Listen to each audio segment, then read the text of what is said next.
L'objectif de l'exercice est de déterminer la masse de charbon actif à utiliser pour éliminer le verre de malachite restant dans l'eau d'un bassin d'ornement, le verre de malachite ayant servi à traiter cette eau. On va dans un premier temps tracer la courbe d'étalonnage de l'absorbance en fonction de la concentration en verre de malachite à l'aide des mesures réalisées.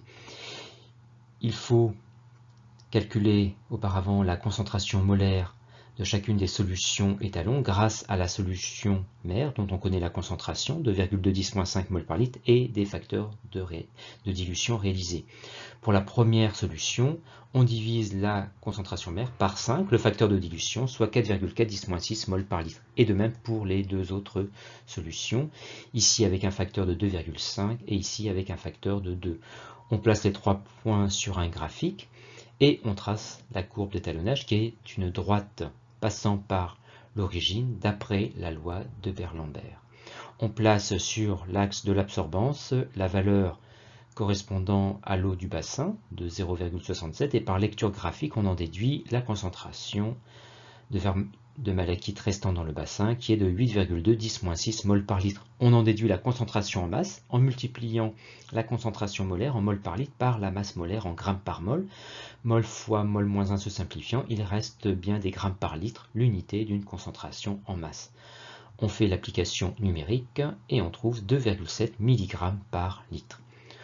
On va pouvoir en déduire la masse de verre de malachite restant dans le bassin en multipliant cette concentration en masse en milligrammes par litre par le volume du bassin à convertir en litres, qu'on va calculer tout de suite en multipliant les dimensions du bassin entre elles, soit 12 mètres cubes, or 1 mètre cube égale 1000 litres, soit un bassin de 12 000 litres. On fait l'application numérique de la masse de verre de malachite, soit 32 000 mg.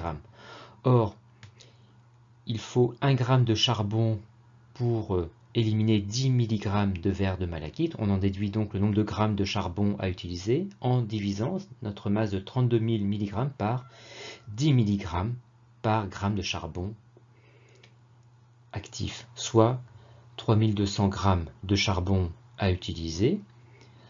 Or, un sac contient 500 g de charbon, on divise cette masse par 500 g de charbon par sac et on trouve 6 sacs et demi de charbon actif à utiliser pour traiter l'eau du bassin.